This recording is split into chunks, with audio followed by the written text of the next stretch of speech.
Ladies and gentlemen, gather around. Today we are diving into the most daring, jaw-dropping. Wait, did they actually do that? Heist in history. If oceans were level and your wildest daydream had baby, it had looked like this. We are talking disguises, tunnels, pink wigs, and Ferraris. Oh, it's going to be a wild ride. Let's unlock the stories. First stop, London, 1987. Picture this. A suave Italian playboy, Valerio, imagine a James Bond but with a criminal record longer than your Netflix watch list. So Valerio and his crew stroll into the Knightsbridge Safe Deposit Center, casually posing as customers. Then bam! Out come the guns and they take over faster than a toddler takes over your phone. And the cherry on the top?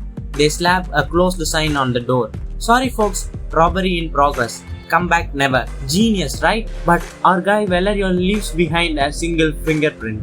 CSI fans, you know what happens next. The twist. Valerio escapes to Latin America. But because he can't live with this Ferrari Testarossa, yes, the car, he comes back to England and got caught. The moral of the story, cars can't visit you in prison. Next up, Paris, 2008.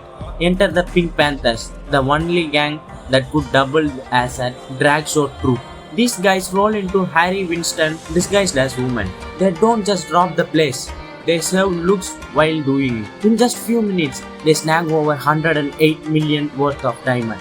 That's like stealing a Beyonce's jewelry collection twice. And while they caught eventually a chunk of that loot, somewhere someone's grandma is rocking the Pink Panther diamond. Now buckle up for the main event, Fortaleza, Brazil, 2005. A heist so crazy, it sounds like Fast and Furious Squill. The genius rented a storefront pretending to sell plants. But plot twist, they were digging a tunnel.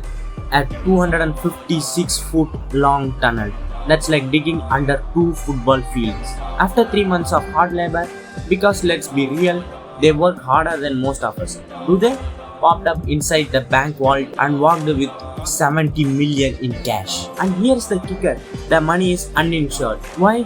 The bank thought, nah, no one's crazy enough to rob us. Well, guess what? They were wrong. Our next destination, in February 2003, Leonardo and his gang, the School of Turin, cracked the vault with so much security, it might as well have been guarded by Iron Man. They walked away with 100 million in diamonds, golds and jewelry. And here's the kicker, most of it is still missing. Somewhere there is a squirrel hiding a 10 million worth diamond in the tree. Leonardo got caught, but the diamond's gone. That's one way to ghost someone, steal their fortune and disappear forever. Next stop, the Great Train Robbery. No, not in the movie.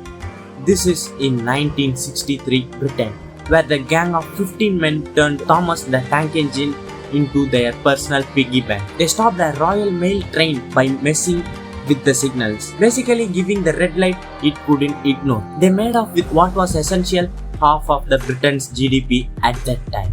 Okay, not really, but it was a lot of money. The gang planned everything perfectly, except one little tiny detail, not getting caught. Most of them ended up in jail, except for Ronnie Biggs, who escaped and lived the beach life in Brazil. Talk about a retirement plan. Now let's talk art, because apparently stealing a painting is the classiest way to commit a crime. In 1990, 2 guys dressed up as Boston Cop walked into Isabella's sweatered Gardner Museum and walked out with 500 million worth of art. They took masterpieces by Rembrandt and Vermeer, but left behind even more valuable pieces. What were they thinking? Nah, that one doesn't match my curtains. To this day, this case is unsolved. Those empty frames still hang in the museum as a reminder, or as I like to call them, the most expensive placeholders in history. Finally, we have the Agricultural Bank of China robbery. Forget vaults, lasers, the heist was an inside job. In 2007, 2 vault managers in Handan, China decided to embezzle 6.7 million and spend it on lottery tickets. Yes, lottery tickets, their plan. Steal, gamble, win big and return the money before anyone noticed. Shockingly, this foolproof plan didn't work. When the missing millions were discovered, they ended up in jail, sentenced instead of jackpot prizes. Honestly, the real crime here isn't the theft, it's the terrible financial plan. Imagine stealing millions and blowing it all on scratch-offs. So there you have it, the historical wildest heists, whether it's a diamond, train or the lottery ticket. The story's proven one thing. Crime might pay, but it's definitely not good with money. Which heist is your favorite? Let me know in the comments. And hey, if you are planning your own heist, maybe start something small, like stealing my heart by hitting the like button and subscribing. Until next time, stay legal, stay entertained, and stay far away from lottery machines.